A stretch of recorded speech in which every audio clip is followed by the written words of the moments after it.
just have to wait and see. I hope NXT sticks around, though. Maybe they stop televising it, though, and bring it back more to the true developmental league that it started out as and was intended to be, and kind of take it away from the alternate brand that it has morphed into because of the incredible high quality that's of performance that's gone on there since its existence.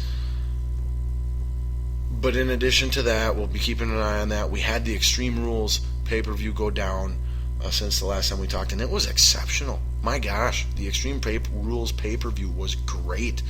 Top to bottom, a lot of strong matches. The main event was exceptional. I was impressed by both Roman Reigns and AJ Styles, and it's hard for Roman Reigns to impress me doing anything. So I highly recommend that pay-per-view if you missed it and you got WWE Network or a buddy who you can mooch WWE Network off of. Check out the most recent Extreme Rules pay-per-view on the WWE Network when you get the chance. And we are just a few weeks away here now that we're in June. We are like 3 weeks away here from our next WWE pay-per-view, which is one of my absolute favorites, the Money in the Bank pay-per-view. I consider this to be a big pay-per-view because of what's on the line. You're gonna have a big level title match, for the World Championship. This year it happens to feature the newly returned former champ who never lost the title, Seth Rollins, taking on the current champ, Roman Reigns. Shield clash. It's going to be epic. And then on top of that, you've got the 7-man title track, Money in the Bank ladder match, which I want to say as of right now, we have 6 of the 7 entrants already confirmed for it. However, don't be surprised if one of those gets attacked, out of their spot before, because it's a really common right in or right out that they like to do. But I want to say that the 6 names we have right now, I know KO, Kevin Owens is in it, I know Dean Ambrose is in it. Let's see who else we got. Yes, and then the others in the match would be Sami Zayn, Cesaro, Chris Jericho, and Alberto Del Rio. I don't know what business Del Rio has being in that match. He hasn't even wrestled for like a couple months on anything televised. I don't get... SmackDown maybe. He might be wrestling on SmackDown. But I don't get that. Don't get it at all. But whatever. And then one more yet to be determined. Maybe a Baron Corbin, maybe a Sheamus. I don't know. We'll see who gets that final and 7th spot. But I really, really feel, without question, that this Money in the Bank ladder match will be won by Dean Ambrose. It just, with Seth back, with Roman champ, you've got to be building and setting up towards the triple threat Shield match for the title at WrestleMania. And if Dean Ambrose wins the Money in the Bank briefcase, it just gives you so many more options and opportunities to make that happen and write that in, to the next several months here before we get to WrestleMania 33. So that's why I see it going that way. However, if they're looking to have the Money in the Bank briefcase just build Roman Reigns and his title reign, which it wouldn't surprise me one bit, meaning the person who wins the Money in the Bank briefcase is going to actually lose on their cash-in attempt, then look for the winner to either be Kevin Owens or Chris Jericho. A heel, who's got some reputation that would definitely, and almost Jericho is the more likely one there because he's got more credibility to pass on to Roman if he were to win that match and then fail on cashing it in on Roman. So don't be surprised there one bit. So that's my predictions as of right now for the Money in the Bank ladder match. But we'll get to, is Dean wins is my A prediction, my B prediction, and that sets up the triple threat for WrestleMania later on down the road. Or my B prediction is Chris Jericho wins it and then fails on his cash-in attempt on Roman Reigns sometime in the future. So boom, tons to be excited about if you're a pro wrestling fan right now. WWE finally starting to, amp things up a little bit on the quality end, and we're really happy about that. All right, so now we are at the end of our show, which, as you know, every week, or well, every show, I should say, because it hasn't been every week now, but every show we end with what I call Balls Deep Thought of the Day, where we try to look at something that we haven't talked about, but usually we try to look at something that we have talked about in the show and just leave ourselves with a deep thought, a question, a Christian ponder, if you will, or some definitive answers. But so we'll see what tonight leads us with. Tonight's Balls Deep Thought of the Day brings us back to where we started, and that's with the NBA basketball, the NBA Finals. And I do not want, I got to clarify this before we do this.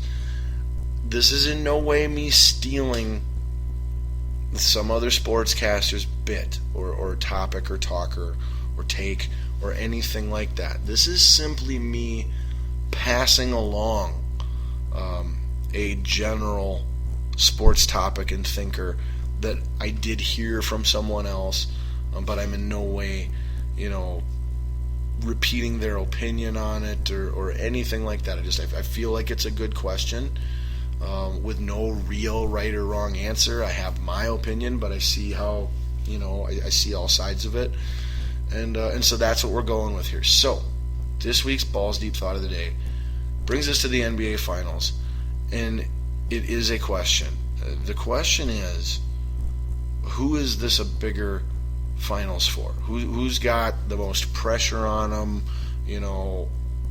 That whole concept. And I like it for a deep thought because it's always, unprovable. But I heard it being talked about a couple times leading up to Game 1 here tonight. And most people that I heard commenting on it said that it's bigger for the Warriors.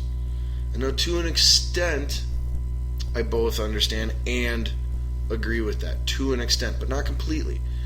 If we're talking about the teams, yes, I would say that it is a bigger, more important series for the Warriors, simply because they don't want to go down as the 2008 New England Patriots, the team that broke the records in the regular season and then lost it in the championship and got forgotten about. Their accomplishment just became another little meh, in the sports history books.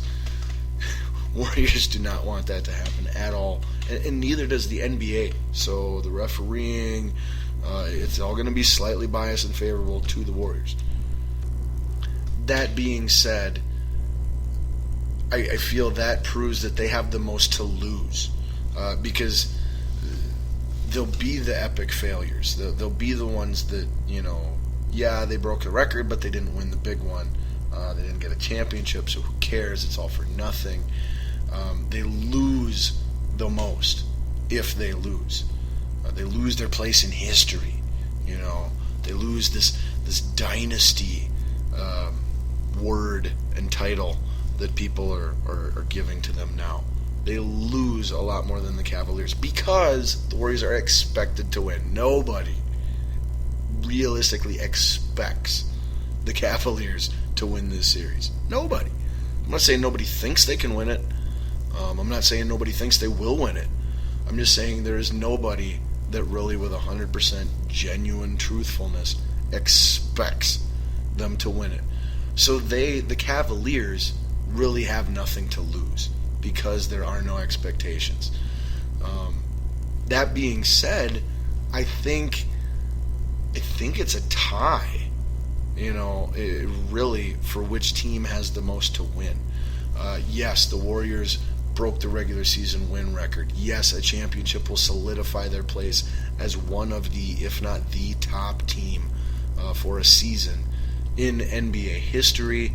That at least gets them in the discussion with, the 98 Bulls, or 96 Bulls, and whoever else you want to throw in there. But the city of Cleveland has not won a title in forever, let alone the basketball team. So the You have to think of it. If LeBron and the Cavs were to win the championship, it would be almost the same equivalent of the Cubs winning the World Series. Okay, really, really close. Not quite just a hair beneath, okay, but really freaking close. That's kind of how you have to perceive the impact of it, and the historical nature of it too. So to me, from a team standpoint, they both have about the same to win, but the Warriors have more to lose. Who has the most to win out of all of this is not a team, okay? It's LeBron freaking James. If LeBron James and the Cavaliers can win this series, LeBron James now firmly cements himself as I'm still the greatest player in the world, and you can start talking about me seriously as am I the greatest player ever, because I won a championship with the Cleveland freaking Cavaliers, okay? Nobody's ever done that, ever.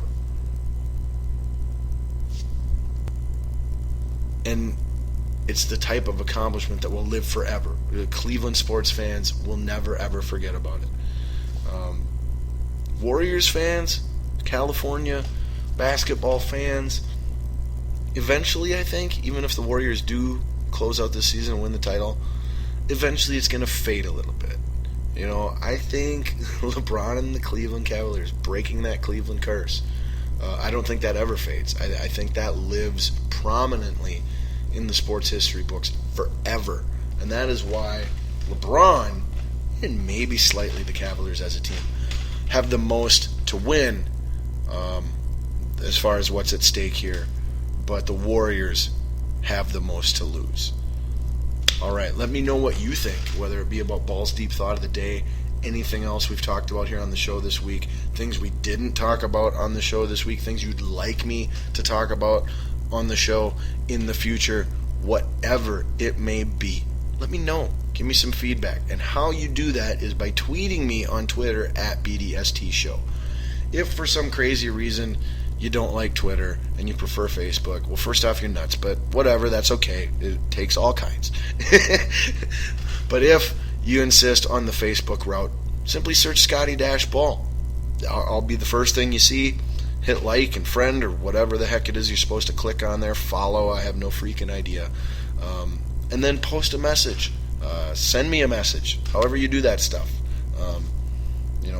Get a hold of me. Let me know on social media what you think about the shows, what you want to hear on upcoming shows. And yeah, that's it. Thanks for tuning in as always, whether it be on YouTube, SoundCloud, or my personal favorite, the free Spreaker app. Thanks as always, and I will be back talking sports with you next week. Now that we're into summer, we are going to get back to this whole once a week show routine that I had for 64 consecutive weeks until I blew it. But anyway, until next time, have a very safe, fun, and happy weekend. Enjoy whatever sports you choose to take in. And until next time, I'm Scotty Ball, and I'm out of here. Peace.